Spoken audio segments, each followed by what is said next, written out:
തോബിത്തിന്റെ പുസ്തകത്തിൽ നിന്നുള്ള വായന 5-ാം അധ്യായം 1 മുതൽ 21 വരെയുള്ള തിരുവചനങ്ങൾ. തോബിയാസിന്റെ സഹയാത്രികൻ. തോബിയാസ് പ്രതിവചിച്ചു, പിതാവേ, നീ കൽപ്പിച്ചതെല്ലാം ഞാൻ ചെയ്യാം. പക്ഷേ ഞാൻ അവനെ അറിയാത്ത സ്ഥിതിക്ക് എങ്ങനെ ആ പണം കിട്ടും?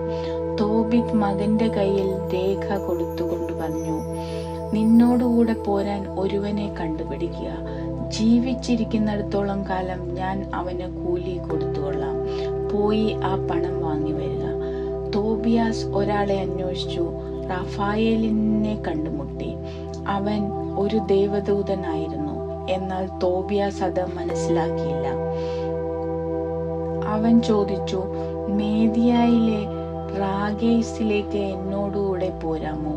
ആ പ്രദേശം നിനക്ക് പരിചയമുണ്ടോ? ദൂതൻ മറുപടി നൽകി, ഞാൻ നിന്നോടുകൂടെ വരാം. എനിക്ക് വഴി നല്ല പരിചയമുണ്ട്. മാത്രമല്ല, നമ്മുടെ സഹോദരൻ ഗബായേലിനോടൊന്നിച്ച് ഞാൻ താമസിച്ചിട്ടുമുണ്ട്. തോബിയാസ് പറഞ്ഞു, ഇവിടെ നിൽക്കൂ, ഞാൻ എൻ്റെ പിതാവിനോട് പറഞ്ഞിട്ട് വരാം. ദൂതൻ പറഞ്ഞു, പോവുക, താമസിക്കരുത്. തോബിയാസ് വീട്ടിലെത്തി പിതാവിനോട് പറഞ്ഞു, എന്നോടുകൂടെ വരാൻ ഞാൻ ഒരാളെ കണ്ടുപിടിച്ചു. തോബിത്ത് പറഞ്ഞു, അവനെ എൻ്റെ അടുത്തേക്ക് വിളിക്കൂ. അവൻ ഏത് ഗോത്രത്തിൽപ്പെട്ടവനാണെന്നും നിന്നോട് കൂടെ പോരാൻ വിശ്വാസയോഗ്യനാണോ എന്നും ഞാൻ നോക്കട്ടെ. തോബിയാസ് റഫായേലിനെ വീട്ടിലേക്ക് ക്ഷണിച്ചു. അവൻ അകത്ത് പ്രവേശിക്കുകയും അവർ പരസ്പരം അഭിവാദ്യം അർപ്പിക്കുകയും ചെയ്തു. തോബിത്ത് പറഞ്ഞു, സഹോദര, നീ ഏത് ഗോത്രത്തിലും കുടുംബത്തിലും പെട്ടവനാണെന്നാണ് പറയുക? അവൻ പറഞ്ഞു, നീ ഗോത്രവും കുടുംബവുമാണോ, അതോ നിന്റെ പുത്രനോടുകൂടെ പോകാൻ കൂലിക്ക് ഒരാളെയാണോ അന്വേഷിക്കുന്നത്?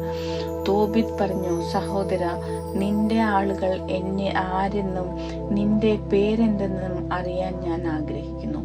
അവൻ പറഞ്ഞു, നിന്റെ ചാർച്ചക്കാരിൽപ്പെട്ട മഹാനായ അനനിയാസിന്റെ പുത്രൻ അസറിയാസ് ആണ് ഞാൻ. തോബിത്ത് പറഞ്ഞു, സഹോദര, നിനക്ക് സ്വാഗതം. നിന്റെ ഗോത്രവും കുടുംബവും ആരാഞ്ഞതിൽ എന്നോട് കോപിക്കരുതേ. നീ എൻ്റെ ചാർച്ചക്കാരനാണ്. ശ്രേഷ്ഠമായ പാരമ്പര്യവും നിനക്കുണ്ട്. ആരാധിക്കാനും അജഗണത്തിലെ കടിഞ്ഞൂലുകൾ, വിളവുകളുടെ ദശാംശം എന്നിവ അർപ്പിക്കാനും ജെറുസലേമിൽ ഒരുമിച്ച് പോയിക്കൊണ്ടിരിക്കുന്നപ്പോൾ മഹാനായ ഷെമായായുടെ പുത്രന്മാരായ അനനിയാസും യാഥാനും ആയി ഞാൻ ഉറ്റ ബന്ധം പുലർത്തിയിരുന്നു.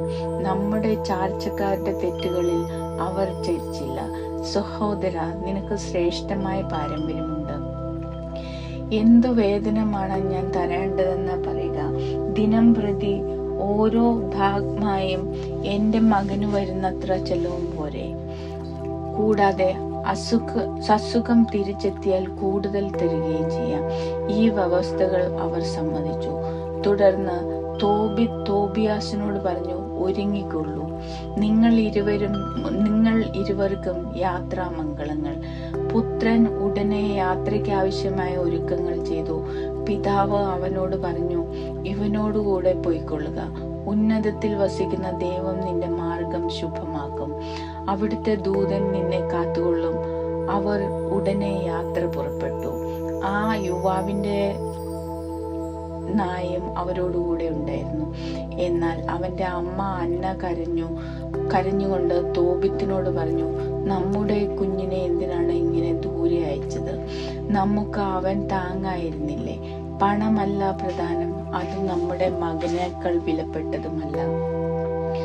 കർത്താവ് തന്ന ജീവിത സൗകര്യങ്ങൾ കൊണ്ട് തൃപ്തിപ്പെട്ടുകൂടെ? തോബിത്ത് അവളോട് പറഞ്ഞു, സഹോദരി, നീ വിഷമിക്കരുത്. അവൻ സുരക്ഷിതനായി മടങ്ങിയെത്തുന്നത് നീ കാണും.